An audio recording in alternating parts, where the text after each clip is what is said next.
오늘은 무슨 얘기를 해볼까요, 목사님? 우선은 가장 크게는 이제 지난주에 있었던 일부터 시작을 하죠. 지난주 금요일날 여러분도 아셨던 것처럼 일론 머스크가 아직 공식적으로 법적으로 사임한 건 아닙니다. 트위터의 CEO로서 사임하고 그렇죠. 새로운 트위터의 CEO를 찾았다. 린다 어떤 여성분이던데. 네, 린다 MBC 유니버설, 그러니까 MBC 방송에서 광고 담당, 비즈니스 담당을 하셨던 분이에요. 그래서 그분을 찾으면서 금요일 날 그 장외 주식 그 거래에서 2.1%가 오르는. 그러니까 그만큼 트위터에서 CEO로서 지금 일론 머스크가 물러난다는 것들이 좋게 반응했고, 사실은 이것이 이번 주에 주주총회까지 겹치면서 긍정적인 반응으로 이어가는데요. 사실 그 전에 안 좋은 일이 하나가 있었어요. 지난주 목요일 날 월스트리트 저널에서 네. 하나의 칼럼니스트가 칼럼을 썼던 것이 이러다가 주주총회에서 테슬라 CEO 사임하는 거 아닌가. 일론 머스크가? 네. 그러니까 그만큼 지금 이번 1사분기 실적을 좋지 않게 보고 있는 거고, 그건 뒷부분에 제가 다시 한번 좀 정리해서 말씀을 드릴게요. 왜 지금 월가에 있는 애널리스트라든지 투자 전문가라든지 포트폴리오 매니저들이 왜 지금 현재 테슬라를 부정적으로 보고 있는가에 대해서는 좀 이따 말씀을 좀 드릴 거고요. 이런 여론들이 좀 팽배해지니까 사실은 물러나는 거 아닌가라는 의혹과 함께 사실은 물러났으면 좋겠다, 물러날 수도 있다, 물러나는 것이 마땅하다 정도까지 지금 나왔다는 거는 테슬라에게는 심각한 위기까지는 아니지만, 이런 얘기가 물론 머저리티 다수를 형성한 건 아니지만 이런 얘기가 많이 나온다라는 것은 그렇게 좋지 않은 얘기일 수 있어요. 이러한 얘기가 나오자마자 사실은 일론 머스크가 CEO 새로 찾았다. 원래 이제 물러나겠다고는 그 전부터 얘기해 왔잖아요. 적절한 CEO를 찾게 되면 자기가 물러나겠다 얘기했는데 CEO 찾았다고 사실은 린다라고 얘기하지는 않았어요. 근데 우선은 그 여론을 우선은 반전시킨 거죠. 그러면서 이제 바로 곧 이어서 린다라고 이제 밝혀지고, 일론 머스크는 자기는 일종의 CTO로 남겠다. 이제 프로덕트는 안정화가 됐기 때문에 프로덕트의 어떤 혁신이라든지 개발이라든지 안정성을 계속해서 유지하는 부분에 자기가 신경을 쓰고, 오퍼레이션, 그러니까 이 회사의 운영이라든지 비즈니스 부분들, 왜냐하면 트위터 같은 경우에 상위 1000개의 지금 광고주 중에서 거의 반이 날아갔거든요. 그래서 지금 광고주들을 다시 회복하는 것, 이런 것까지 새로운 CEO가 맡게 됐다는 소식들이 이제 전해졌던 거죠. 그러면서 이제 여기서 이제 보시면 아시겠지만 이 테슬라 인베스터들은 셀레브레이션 했다. 그러니까 축하했다는 거죠. 뉴 CEO가 온 거에 대해서. 그래서 테슬라 투자자들이라든지 또 이것을 기관 투자자들 월가에서도 긍정적으로 평가했다는 얘기들이 바런스에 보도가 됐고요. 근데 문제는 지난주 방금 보셨던 것처럼 처음에 2% 정도 올랐다가 다시 월요일 날 떨어졌어요. 다시 월요일 날 떨어지면서 이런 현상들 스텝다운 했는데도 불구하고, 그러니까 물러났음에도 불구하고 테슬라의 주가는 anyway 어쨌든 떨어졌다. 그러게요. 이런 보도들이 좀 나오고 있습니다. 이건 지난주 계속해서 안 좋았던 건데, 이것이 지금 반등되고 반전된 것은 이번에 그 주주총회였다라고 볼 수 있습니다. 그래서 쉐어홀드 데이라고 보통 얘기를 하는 주주총회 때 그런 부분이 좀 있었고요. 두 번째 이제 흥미로운 것은 주주총회 때 나왔던 소식인데, 가장 그 주주총회 때 나왔던 건 두 가지로 요약될 수 있어요. 하나는 테슬라가 광고를 시작한다라는 거하고, 하나는 두 가지의 뉴 프로덕트가 있다라는 걸 공개한 것. 그렇죠. 그리고 물론 언론에서는 옵티머스, 즉 테슬라의 로봇을 조금 했지만, 이거는 전형적으로 제가 얘기했던 것처럼 항상 테슬라는 스토리로 사람들에게 기대치로 사람들을 열광시키게 하려고 하는 것들이 좀 있거든요. 그런 어떠한 일종의 말잔치처럼 하나의 어떤 보여주기, 쇼잉 부분이었기 때문에 중요한 저는 포인트라고 보지는 않고요. 사실은 이 두 가지 포인트 중요합니다. 하나는 자동차 광고를 쓰기로 하기로 했는데, 실제로 그렇다고 해서 많이 하는 것이 아니라 리들 어드버타이징이라는 단어를 썼어요. 리들. 그러면서 일론 머스크가 얘기를 했어요. 자기가 트위터에 있어 보니 그 전에 얘기를 했거든요. 광고란 건 좋지 않은 것이야. 미학적으로도 문제가 있어. 엉망이야. 그런 말을 했는데, 사실 트위터에 있어 보니까 광고가 의미가 있다. 그러니까 자기가 입장 바꿔놓어서 광고를 매출을 주로 삼고 있는 트위터에 있어 보니 이렇게 중요하네. 광고주들이 되게 소중하고 중요하다는 걸 알았고, 광고가 나름대로 효과 있다는 것을 인정한다. 그러면서 이제 광고를 하겠다라는 거예요. 과거에 이런 얘기는 여러분 자동차의 그 아버지라고 할 수 있는 헨리 포드도 그런 얘기를 했었어요. 헨리 포드가 뭐라고 얘기를 했었냐면, TV 광고라는 거는 광고주들에게 트렁크 2개에다가 돈을 꽉꽉 현금을 담아가지고 갖다 주는 거랑 똑같다. 그런데 둘 중에 한 트렁크에서만 효과가 난다. 그러니까 반은 낭비라는 거죠. 거예요. 근데 왼쪽 트렁크에서 효과가 나는지 오른쪽 트렁크에서 효과가 날지 알 수가 없다. 알 수가 없다. 그 정도로 뭔가 효과는 있는 것 같은데 돈 낭비도 하는 것 같고 애매모호하다. 뭐 이런 식의 이야기를 옛날에 그 헨리 포드도 얘기를 했었거든요. 그만큼 자동차 산업에서 광고가 가지는 의미는 있지만 이게 과연 이 비용이잖아요, 결국은. 그쵸. 광고 매출이 그러니까 광고 지출이 늘어난다는 것은 결국은 프로핏 마진이 줄어든다는 얘기일 수밖에 없기 때문에 조심스러운 거고. 그런데 이제 파이낸셜 타임즈는 이걸 어떻게 평가하고 있냐면 이제 테슬라 일론 머스크가 인정한 게 뭐냐면 테슬라가 어떠한 겨우 30만 대 파는 40만 대 파는 스타트업이 아니라는 거예요. 이제는 100만 대가 넘는 자동차를 파는 명실상부한 큰 자동차 기업으로 나왔고 100만 대 정도를 팔 정도가 되면은 이 광고를 하는 것이 기업으로서 마땅하고 그리고 초기에 그러니까 이게 뭐냐면 매년 100만 대 이상을 파는 거니까요. 올해는 뭐 작년에 130만 대 팔았으니까 올해는 지금 180만 대, 190만 대 이렇게 팔려고 하고 있잖아요. 이 정도 팔고 이 정도의 고가를 팔면은 테슬라가 왜 구매해야 되는지를 사람들한테 설명할 수 있어야 된다는 거예요. 그 전에 30만 대 팔고 40만 대를 팔 때는 팬덤에 의해서 팔았다고 한다라면 그쵸. 이제는 테슬라의 팬이 아닌 사람들에게도 물건의 가치와 의미와 그러니까 테슬라 자동차의 의미를 알게 하고 그쵸. 설득하고 브랜드의 가치, 테슬라를 탄다는 것은 어떠한 밸류가 있는지 의미가 있는지를 설명할 수 있어야 되고 알려야 된다는 거죠. 그런 의미에서 테슬라가 이제는 정식적인 즉 매스 프로덕션을 하고 매스 세일즈를 하는 그러니까 되게 대규모로 그러니까 생산을 하고 대규모 판매를 하는 명실상부한 자동차 기업으로 성장했다는 의미다. 그리고 더 크게 성장하기 위해서는 예를 들자면 1년에 900만 대, 1년에 1000만 대, 1년에 2000만 대를 팔기 위해서는 광고를 안 할 수는 없다. 왜? 그렇죠. 그걸 구매하는 구매자들이 대부분 테슬라의 전통적인 팬이 아니라는 거예요. 지금은 팬들 중심으로 팔았기 때문에 광고가 필요 없었다라면 구전으로 지금까지 했던 거잖아요. 그래서 뭐 이게 뭐 어느 정도 이게 뭐 구전이지 이 정도 규모는 구전 사이즈가 아니다. 그쵸. 구전 홍보로 할 수 있는 사이즈가 아니다는 의미에서 광고를 시작했지만 일론 머스크가 주주총회 때는 대단히 기대하셔도 좋다. 대단히 에스테틱하게 그러니까 미학적으로도 이쁜 우리는 광고를 할 거다라고 선언을 해서 저는 테슬라의 광고가 기대가 되고요. 두 번째는 광고가 있었을 경우에 예를 들면 이것을 글로벌로 할 것이냐, 미국만 할 것이냐, 유럽도 하고 중국도 하고 한국도 할 것이냐.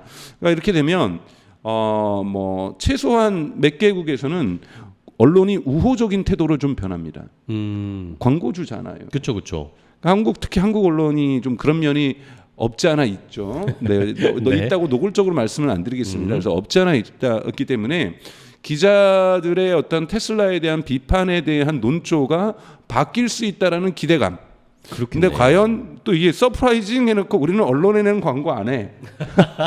트위터에 많이 하고 뭐 이런 데 할 거야 라고 하면 이제 조금 또 달라지게 될 수도 있죠. 그래서 유튜브에 한다 뭐 이런 식으로 달라질 수 있어서 대단히 큰 기대가 있었고 투자자들도 이걸 긍정 시그널로 봤어요. 그러니까 즉 지금까지 부정 시그널의 투자자들은 뭐냐면 일론 머스크가 계속 얘기했던 것이 수요가 디맨드가 서플라이보다 많다라고 정의를 했기 때문에 수요가 프로덕션보다 많은데 서플라이보다 많은데 디맨드가 많은데 그러면 광고할 필요가 뭐 있어요?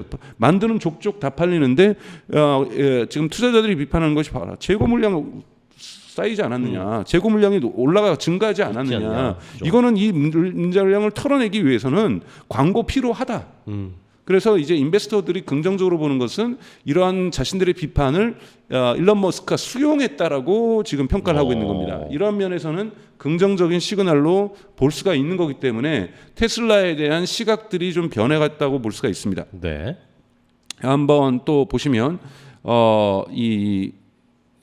그다음에 이제 이번에 주주총회에서 또 나왔던 거는 일론 머스크가 테슬라의 두 가지 새로운 제품 모델을 얘기했는데 모델이 모델 2다. 우리가 소위 편하게 지금 얘기해서 모델 2가 될지 사실은 모델 뭐가 될까 모델 A가 될지 모르지만 이름이 우리가 모델 2라고 하는 것은 저가형 모델이라고 했을 때 이런 것을 명칭하지 않았지만 두 가지의 신제품이 있다라고 이렇게 살짝 공개를 했죠. 뒤에 보이시는 여러분 화면에 보이는 것처럼 자동차 바퀴가 보인다든지 이런 식으로 하면서 슬쩍 공개를 했는데 그러면서 뭘 얘기를 했냐면 이 이코노미 챌린지 지금 거시경제적으로 상황이 좋지 않다라고 얘기를 했어요. 그러니까 이건 뭐냐면 거꾸로 저가형 자동차가 될 가능성이 높다. 즉 테슬라의 모델 2의 속도를 높이려고 하는 시도가 있다라는 거죠. 왜냐하면 지금 여러분 폭스바겐도 우리나라 돈으로 3천만 원대의 저가형 자동차를 만들겠다고 발표를 했어요. 그 이유가 뭐냐면 여러분 올해 1사분기 제가 이미지는 안 가져왔는데 1사분기 통계에 의하면 유럽 전체에 있는 기업들이 자동차 기업들이 뭐 중국 현지 생산을 하던 뭐 또는 수출을 하든지 간에 중국에 판매한 전기 자동차의 대수보다 중국 기업이 유럽에 판매한 전기 자동차의 대수가 더 많아졌어요. 처음에. 그러니까 중국 차가 유럽으로 더 많이 갔다는 거죠? 그렇죠. 그러니까 여기에는 심지어는 폭스바겐이나 벤츠나 BMW가 중국 현지에서 생산한 전기차도 포함이에요. 그러니까 이거 하여튼 그러니까 중국이 훨씬 더 유럽보다 유럽이 중국 땅에서 파는 것보다 중국이 유럽 땅에서 파는 전기차가 많아졌다는 거예요. 그러면 이 역전 현상, 이건 지금 역사상 처음 발생하는 거예요. 이 역전 현상을 극복하기 위해서 폭스바겐은 3천만 원대 자동차를 공급하는데 저가용을 만드는데 속도를 내겠다고 발표했어요. 이러다 보니까 일론 머스크도 두 가지 자동차를 얘기했는데 이 문맥을 뭐라고 얘기냐면 경제적 도전이 되게 심각하다라는 것을 얘기를 하면서 했다라는 것은 분명히 고가용으로는 갈 수가 없다라는 거죠. 자, 이런 부분에서 의미 있는 거라고 보고 그 다음에 지난주 목요일 날 나왔던 월스트리트저널에서의 일론 머스크가 CEO에서도 사임할 수 있다는 거에서 핵심 뭐냐면 도대체 언제까지 200만 대 300만 대 시대를 갖다가 다 모델 Y로 팔려고 하냐. 모델 Y가 인기 있는 자동차라는 거 인정. 그렇죠. 하지만 그걸로 매년 200만 대 300만 대 팔 수 없는 거다. 그렇죠. 그렇게 지불의사가 높지가 않다. 그러니 저가형 모델을 빨리 만들어라는 것을 은연중에 얘기를 했는데 이것도 지금 주주총회를 긍정적으로 보는 것은 주주총회 그래도 일론 머스크가 이거를 티저했다라는 거예요.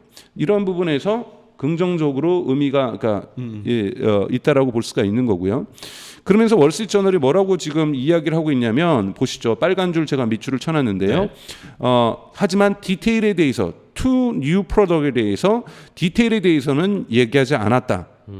그런데 이 두 모델을 어떤 말을 했냐면 그럼에도 불구하고 어떤 말을 했냐면은 이 두 가지 모델을 1년에 연간 500만 대 이상 생산할 수 있다라고 얘기를 했다라는 거예요. 이건 제가 여러 번 하여튼 저희 동영상을 찾아보시면 제가 테슬라의 주가를 이 400달러에서 500달러를 추론할 때 테슬라가 생산해야 되는 대수를 900만 대라고 봤나요? 600만 대로 봤나요? 600만 대 아니었나요? 맞아요. 600만 대 맞죠. 600만 대 정도는 생산해야 될 거라는 거예요. 그러면 요 두 대의 차량으로만 해도 500만 대를 생산을 한다라는 거고 그렇게 될 경우에 여기에 모델 2, 즉 저가형 모델이 반드시 들어가 있어야 된다는 거예요. 그래서 그런 의미에서 이 테슬라가 지금 좀 더 속도를 내고 있다라는 거죠. 저가형 모델을 갖다가 시중에 공개하는 것. 근데 이제 일부에서 비판하는 것은 사이버 트럭 사실은 2019년에 낸다 해서 2020년에 시판한다 그러더니 2003년이나 늦춰서 2023년인데 테슬라가 지금 저가형 모델 낸다라는 건 2023년 아니냐? 3년이니까 2026년이나 나오는 거 아니냐? 근데 아직까지 테슬라가 이것의 생산 시기를 발표하지 않았다라는 거고 테슬라가 이번에는 좀 이것을 신중하게 발표하는 걸 할 거라고 저는 생각이 듭니다. 그리고 이제 또 테슬라가 또 이번에 주총에서 얘기했던 것은 일론 머스크가 직접 얘기했던 것은 로드스터는 스포츠카인데요. 모델 X처럼 여러분 모델 S가 있고 모델 S에 기초한 SUV가 모델 X고 모델 X고 이 로드스터는 모델 3에 기초한 스포츠카입니다. 그러니까 모델 3에 기초한 SUV가 모델 Y, 모델 3에 기초한 스포츠카가 로드스터인데 로드스터를 뭐라 그랬냐면 this year 이번 해에 생산량을 증가하실 거고 본격적인 그러니까 이 생산의 시작은 2024년이 될 것이다. 내년에. 그러니까 이 로드스터는 두 개의 신차에 포함되지 않습니다. 그래서 2024년부터 본격적으로 로드스터도 생산될 것이라고 얘기를 하고 있고요. 그 다음에 이 first delivery of Cybertruck, 그러니까 이 사이버트럭이 이번 거는 지난번에도 어닝콜 때 얘기했던 것은 올해 9월에서 10월 정도라고 얘기를 했는데 이번에는 later this year, 이번 올해 하반기가 될 것이다. 근데 하반기가 되면 제가 보기엔 10월 정도는 하반기라고 볼 수가 있기 때문에 어닝콜 때 얘기했던 것처럼 사이버트럭의 first delivery입니다. 본격적인 생산은 사이버트럭도 2024년부터예요. 그렇기 때문에 first delivery가 왜냐하면 작년에 연말에 세미 트럭이 딜리버리 됐지만 아직까지 본격적인 양산을 안 하고 있거든요. 그렇기 때문에 사이버트럭의 first delivery는 이번 주주총회에서 나왔던 것은 올해 하반기 약 10월 정도가 될 것으로 예측을 하고 있는 거고요. 여기에 대한 양산은 램프업 대량 생산은 내년 정도가 될 것이다. 그러니까 내년 정도에 양산이 되는 두 가지 모델이 있다라면 그것은 아마 로드스터와 사이버트럭이 될 거라는 거죠. 근데 이거 두 개 다 고가의 제품이에요. 그렇죠. 고가의 제품이기 때문에 그래서 월스트리트저널 같은 경우에는 2024년도 테슬라에게 쉽지 않은 도전의 해가 될 것이다. 왜냐하면 두 가지 모델을 얘기를 했지만 뭐 what a surprise 뭐 이런 식의 어떠한 느낌으로 2024년에 갑자기 저가형 모델이 양산되기 시작한다. 그러면 판의 변화가 크게 바뀔 거라는 거예요. 그래서 제가 여러 차례 얘기했던 것처럼 테슬라가 주가가 급등하기 위해서는 저가형 모델이 양산 체계로 들어갈 때 그리고 그것이 시장에서 먹히기 시작할 때 테슬라의 주가는 올라갈 거라고 보통 예측을 전망을 하고 있습니다. 그래서 이 two new product 즉 여기에 분명히 그 중에 한 대는 저가형 모델일 거기 때문에 저가형 모델이 2024년 정도에는 저의 기대는 딜리버리가 first 딜리버리가 다 되고 2025년 정도는 양산이 되면 아마 2025년부터는 본격적으로 테슬라의 주가가 올라갈 수 있을 해라고 좀 볼 수 있습니다. 그리고 이제 결국 오늘 사실 이것을 갖고 오려고 했는데 이건 뭐냐면 파이낸셜 타임즈의 5월 5일 날 실렸던 글이에요. 이거는 제가 맨 밑에 작아서 여러분들 잘 안 보이겠지만 엘버트 브리치 캐피탈의 수석 투자 그러니까 쉬프 인베스먼트 오피서예요.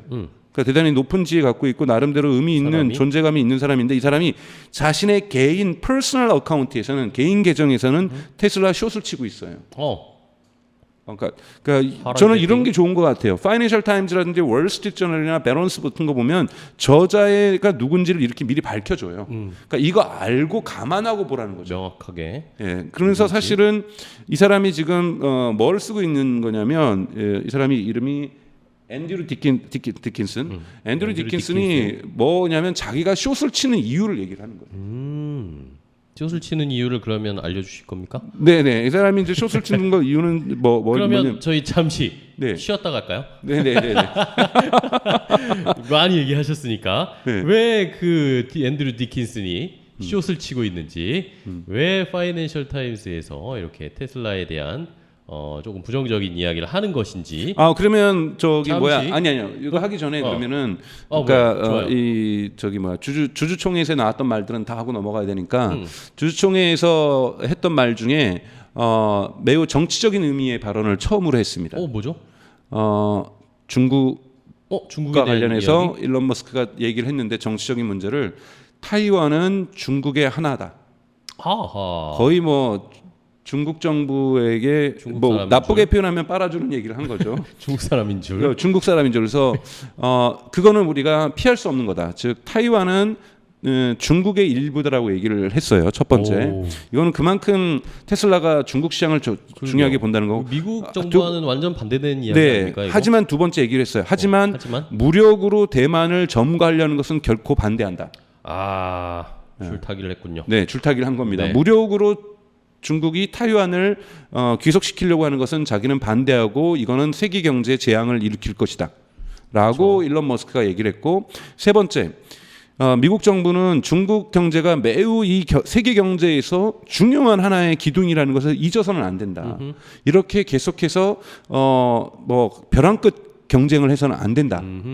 얘기를 하면서 거기에 있는 지지자들과 기자들을 가리키면서 여러분들 만약에 테슬라가 가장 위험할 거라고 생각하는데 미중 갈등이 격화되면 아니다. 여러분들 손에 지금 들고 있는 아이폰이 사라질 거다. 아, 그렇죠. 네, 왜냐하면 아이폰 생산의 90%가 넘는 것이 중국에서. 지금 현재 90%가 넘습니다. 아이폰 생산의 90%가 넘는 것이 지금 중국에서 생산되고 있기 때문에 그렇죠. 그러니까 새 아이폰은 그러니까 못 보겠죠. 애플이 더욱더 위험하다라고 지금 테슬라가 살짝 얘기를 해준 거죠. 그래서 지금 미국 기업들이 미중 갈등이 심각해질 경우에는 매우 심각하게 어려움에 처할 수 있다는 걸 얘기를 해주면서 사실은 양비론적인 입장이지만 중국이 좋아할 수 있는 말은 명확하게 얘기를 해준 거예요. 원칙적으로 타이완은 중국 거다. 중국에 속한다. 하나의 중국에 속할 수밖에. 중국이다 거기도. 차이나다라고 얘기를 한 거고 하지만 무력에 의한 점거는 반대한다. 안 된다. 그리고 바이든 정부 너무 벼랑 끝 경쟁을 중국하고 말자. 가려고 하면 안 된다. 왜? 미국 기업들이 위험에 처하는 미국 기업들이 한둘이 안 하고 한둘이 아닐 것이고 테슬라도 그 중에 하나일 것이고 더욱더 큰 타격을 받을 것은 테슬라가 아니라 애플이다. 그렇죠. 이러한 정치적인 발언까지도 주주총회에서 이야기를 했습니다. 알겠습니다. 자, 주주총회에서 한 중국에 관련된 언급까지 봤고요. 자, 그러면 잠시 후에 저희가 전하는 말씀을 듣고 아까 말씀해 주신 숏을 치는 이유를 알려드리겠습니다. 잠시만 기다려주세요.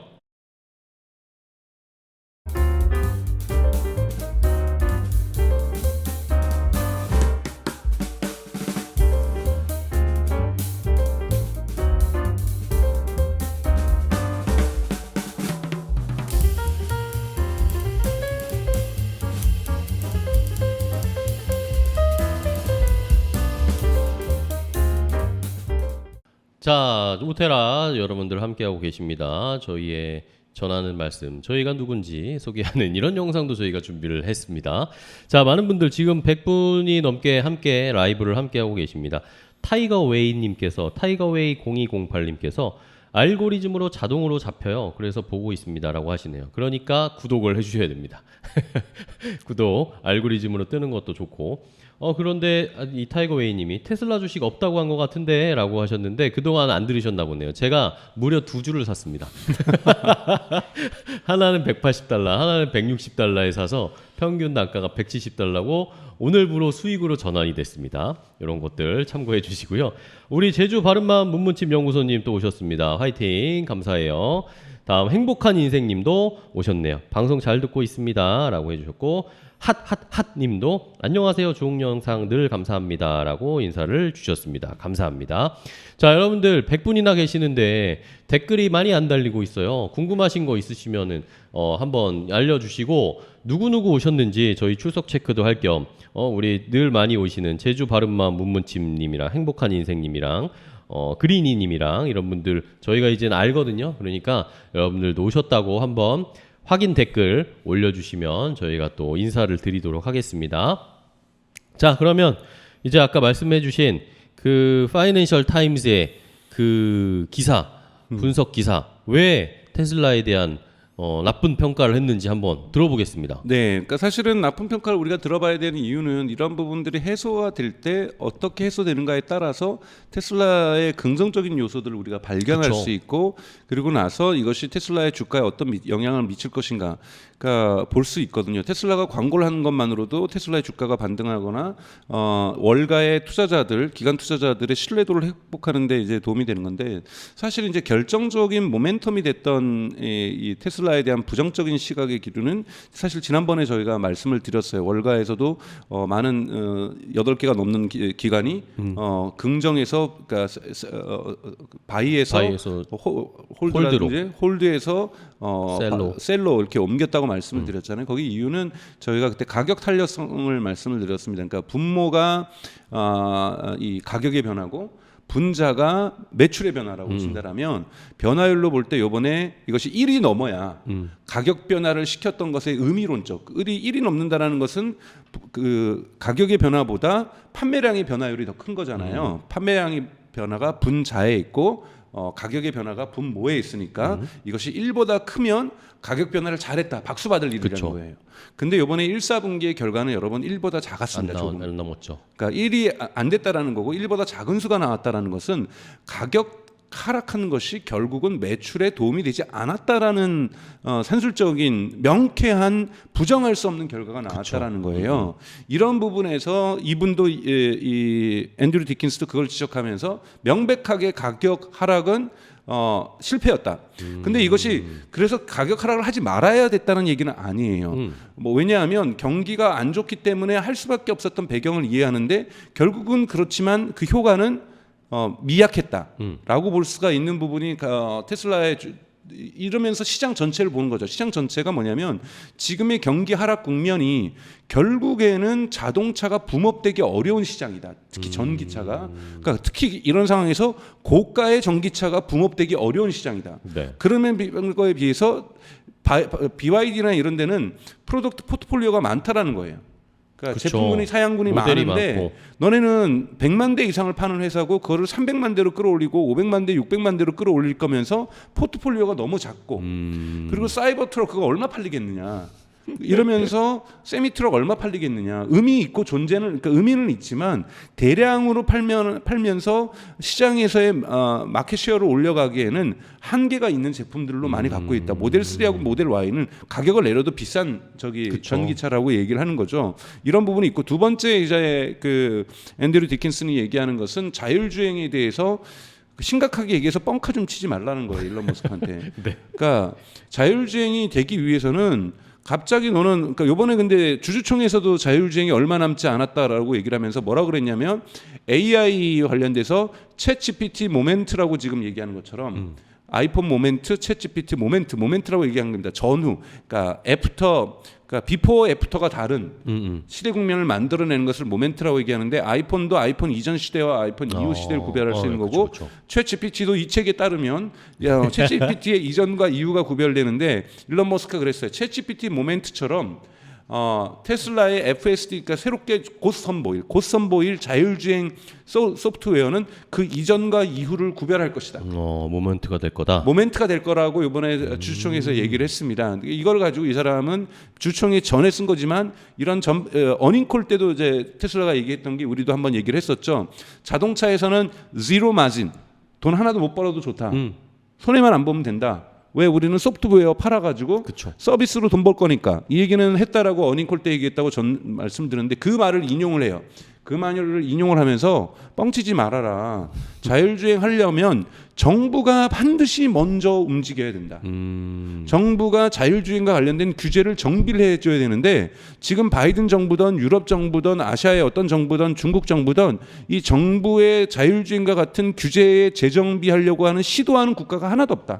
그러니까 이거는 혼자서 해결할 수 있는 문제가 아니다. 제발 스토리로 이 스탁을 갖다가 부양하려고 하는 것은 그만둬라. 그래서 맞아. 아주 강력하게 이 사람의 그래요? 앤드류 디킨슨은 얘기를 하고 있어요. 그런 걸로는 더 이상 너가 아무리 이제 얼마 안 남았다, 이걸 몇 년 전부터 얘기를 해왔다. 사실은 그건 사실이거든요. 자율주행이 얼마 남지 않았다, 얼마 네, 남지 않았다. 그렇죠. 좀만 기다려라. 새로운 세계가 열릴 거다. 심지어는 뭐라고 얘기냐면 너가 자동차를 사면은 자동차로 돈 벌 거다. 왜 이걸 가지고 너가 로봇 택시로 내줄 거니까.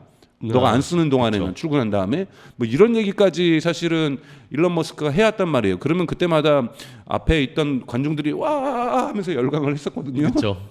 박수 치고 새로운 환호성 시대가 올 지르고 거야. 막. 맞아. 그래서 역시 테슬라 저기 역시 일론 머스크 일론. 짱이야. 뭐 막 하면서 이렇게. 이런 식의 했는데 이 앤드류 디킨슨은 뻥카 치지 말아라.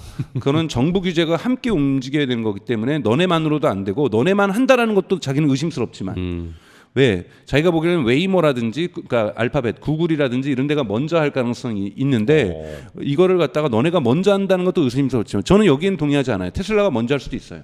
테슬라가 먼저 할 수 있고 이제 어프로치가 다른 거죠. 특히 이제 라다를 이제 쓰고 있는 거고 테슬라 같은 경우는 라다를 안 쓰다가 최근에 라다를 일부 도용하는 모델까지도 고민해주고 있는 거고 테슬라는 센서로만도 자율주행이 가능하다고 얘기하는 거고 그래서 이 시장에 대한 어프로치가 명확하게 만약에 웨이모라든지 테슬라가 자율주행에서는 다릅니다만 저도 한번 얘기한 것처럼 자율주행은 여러 가지 규제 문제라든지 기술의 어떤 한계들, 즉 고속도로에서는 될 수 있지만 지금도 FSD는 고속도로에서 잘 되죠.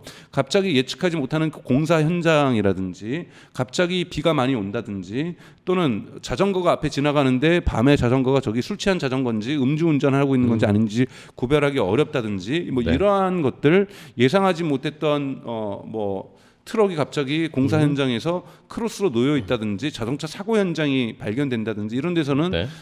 또는 런던의 골목길이라든지 로마의 골목길에서는 작동하기 그쵸. 어렵다든지 좁은 길에서. 네, 이러한 부분에서 테슬라의 그 자율주행에는 한계가 있지 않는가라고도 저도 말씀을 좀 드렸었어요. 네. 그래서 시대가 조금 오래 걸릴 거다. 그래서 이거는 앤드류 구독자분이 디킨스도- 질문을 하나 주셨습니다. 라다가 뭔가요? 라다는 그 웨이모라든지 요즘 자율주행 차에 보면은 이 지붕 위에 있는 큰 앰뷸런스 저기 이 등 같은 거예요. 그러니까 근데 이 라다는 이 일종의 여기다가 이렇게 막 그 빛 같은 걸 뿌려가지고 그러니까 레이더 같은 걸 뿌려가지고 갔다 오는 거리를 시간을 생각해서 거리를 계산하는 측정을 해서 거군요. 앞에 어떤 물체가 있는지를 하게 되는 건데 이 라다를 달게 되면은 에스테틱 그러니까 이 자동차가 안 이쁘거든요. 그러니까 네. 여러분들 웨이모라든지 크루즈라든지 이런 데서 자율주행 또는 한국에서 돌아다니는 자율주행 보면은 이 지붕 위에다 뭔가를 큰 걸 달고 다니잖아요. 요걸 얘기를 하는 거거든요. 근데 일론 머스크가 생각하기에 보기에는 그건 자동차가 아닌 거예요. 자동차가 아닌 거기 때문에 센서로서 해결하려고 하는 그러니까 일종의 카메라로 또는 센서. 카메라나 센서로 해결하려고 하는 이러한 카메라 센서로 해결하려고 하는 것이 일론 머스크의 테슬라라고 볼 수가 있습니다. 그래서 좀 이러한 논쟁이 있었고요. 그다음에 이제 이 다음 페이지 잠깐 한번 보시면 결국은 모델 얘기를 하는 거예요. 다들 네네. 모델 얘기로 한번 생각을 해보자. 만약에 진짜 글로벌로 저기 250만 대의 모델 Y가 팔린다고 하고 모델 S 이게 지금 이 가정이 돼야 된다라는 거예요. 네. 그러니까 일단은 글로벌로 250만 대가 매년 팔리고 그리고 75만 대의 모델 S하고 S가 팔리고 그다음에 로드스타도 최소한 75만 대가 팔리고 그다음에 사이버 트럭이 150만 대가 팔리고 이렇게 했을 때 그다음에 또 이론적으로 모델 2가 나와서 얘가 한 300만 대가 팔려야 전체적으로 900만 대가 팔리게 될 거다. 자, 이렇게 이 사람이 이제 구성을 한 거예요. 2026년이 됐던 저도 이거는 26년에 이 정도 팔릴 거라고 예측을 하는 건데 그쵸. 이러려면 지금 봐라. 양산 체계가 지금 빨리 공장 몇 개 더 줘야 되고 그렇죠. 그다음에 300만 대의 모델 2가 팔린다는 게 얼마나 큰 사건인 줄 아느냐. 그러니까 이 사람이 볼 때는 이 정도 되면은 테슬라의 주가는 올라갈 수 있는데 지금 모델의 다양성이 결국은 모델 3하고 모델 Y 있고 그다음에 모델 X하고 모델 X하고 S는 미국을 중심으로 해서 찔끔 팔리는 지금 이 찔끔 팔리고 사이버 트럭 이제야 딜리버리 시작하고 그러니까 본격적인 세일도 안 하고 로드스터도 올해 모습은 드러내겠지만 판매는 내년이고 근데 이걸 75만 대 언제 팔며 언제 생산하며 가장 중요한 건 모델 2를 300만 대를 연간 생산해서 팔아야 되는데 그쵸. 이거를 지금 하기에는 테슬라는 현재의 조건은 아니다. 그래서 하락할 수밖에 없다. 현재의 그 테슬라 주가는 이게 이 사람의 주장이에요. 그러니까 즉 테슬라의 주가를 올리는 것은 셀프 드라이빙 카가 아니다. 그리고 이 지금 그다음에 가격 정책 하락으로서는 지금 생산하고 있는 걸 다 팔기도 어렵다. 네. 그리고 세 번째 지금의 모델을 빨리 확장하고 빨리 대량 생산을 해줘야 된다. 그러니까 이런 그쵸. 지금 조언을 해주고 있다라고 볼 수가 있습니다. 사실은 이거는 이 글을 읽어보면 막 감정적인 글이 아니에요. 가끔 테슬라가 실패할 수밖에 없는 이유 이런 거 제가 작년에 뭐 그런 글들 월스트리트저널이나 뉴욕타임즈나 파이낸셜 타임즈 글들 읽어보면 거긴 좀 감정이 섞여 있거든요. 이 사람 진짜 테슬라 미워하는구나. 근데 이 앤드류 디킨스 같은 경우는 미워한다는 느낌보다는 현재의 객관적인 상황이 테슬라의 주가가 올라갈 수 없는 시기다. 팩폭을 해주는군요. 네, 그러면서 이제 쇼트를 친 거죠, 이 사람은. 그래서 이런 부분들은 거꾸로 여러분들이 크리테리아를 생길 수가 있죠. 기준점. 아하, 언제쯤 주가가 훅훅 올라갈 거냐? 테슬라가 양산 체계를 뉴 모델들, 즉 모델 2가 진짜 반드시 나와야 돼요. 그렇죠. 모델 2가 반드시 나와야 되고 지금 현재 여러분 상하이 공장이 주당 생산량이 22,000대예요. 근데 막 기뻐했거든요. 드디어 텍사스가 주당 생산량 5,000대가 되었습니다.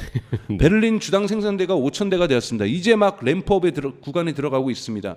근데 그거에 비해서도 상하이 공장에 비해서 4분의 1밖에 안 되는 거예요. 턱없이 모자랍니다. 빨리 텍사스 공장도 주간 생산량을 2만 대로 끌어올려야 되는 거고 베를린 공장도 2만 대로 끌어올려야 되는 거예요. 그래야 저기 포몬트 시장까지 해가지고 뭐 한 7만 대 정도가 거기는 어차피 뭐 캘리포니아 공장은 커지기 어려운 거니까 뭐 겨우 생산돼야 한 달에 24만 대. 이래 1년에 한 250만 대 이렇게 생산할 수 있는 거거든요. 그래서 그리고 또 여기다가 멕시코 공장까지 있고 이번에 또 새로운 소식이 있습니다. 인도를 또 일론 머스크가 방문했죠. 네. 그래서 인도의 공장을 짓는 문제를 진지하게 논의하고 있다는 보도들이 계속 나오고 있어요. 네. 그럼 인도에도 공장을 짓고 빨리 뭐 이런 식으로 공장들을 빨리 짓고 빨리 양산 체계에 들어가는 모습들을 보여줄 때 본격적으로 테슬라의 주식이 오를 수 있지. 저는 과연 진짜로 자율주행의 모멘트가 테슬라에 의한 자율주행의 모멘트가 금방 올 거라는 기대는 앤드류 디킨스의 의견에 좀 동의해요. 왜냐하면 이건 정부가 같이 움직여줘야 되는데 정부가 이 규제 문제 부분을 풀지 않는 것 말씀드렸던 네. 것처럼 레벨 3가 되면 현재의 규제상으로는 생산자가 사고가 날 경우 다 책임지는 건 이건 할 수가 없는 일이거든요. 그럼 이건 테슬라 파산납니다. 네. 그래서 그런 상황이기 때문에 기술을 3를 갖고 있던 4를 갖고 있던 정부 규제가 이건 풀어줘야 된다라는 거죠. 그래서 이런 부분 보면서 앞으로 주식을 볼 필요가 있다라는 말씀을 꼭 좀 드리고 싶습니다. 네, 알겠습니다. 자, 이렇게 저희가 또 앤드류 디킨슨이라는 사람이 테슬라에 대해서 조목조목 비판하는 내용, 현재의 상황을 팩폭해주는 내용을 확인을 해봤어요.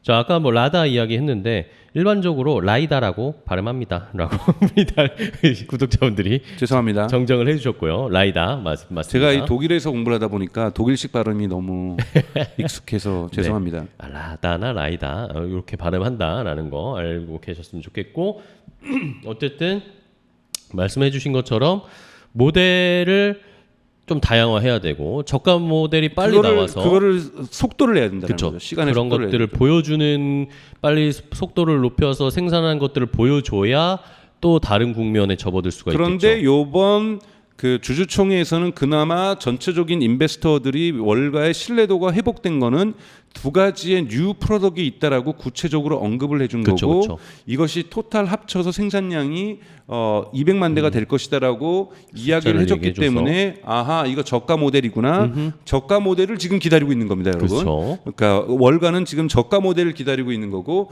저가 모델에 대해서 아주 반쯤은 일론 머스크가 시인을 한 거죠.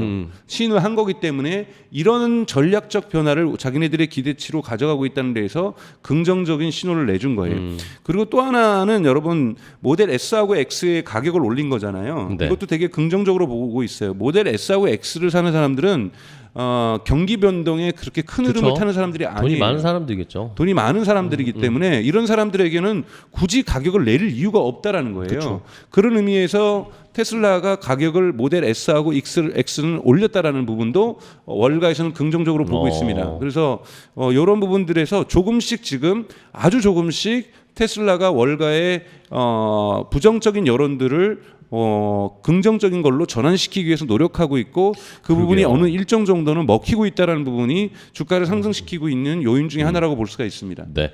자, 어쨌든 일론 머스크든 테슬라 이 회사 자체로 보든 말씀해 주신 것처럼 월가나 이 투자자들이 약간 의심하고 있는 부분들을 조금 해소하려고 뭔가 코멘트를 던진다거나 뭐 새로운 모델의 이런 이 뭐라고 해야 돼? 비주얼만 살짝 보여준다거나 네. 이런 퍼포먼스를 통해서 뭔가 대답을 하고 있다라는 느낌이 네. 좀 드네요.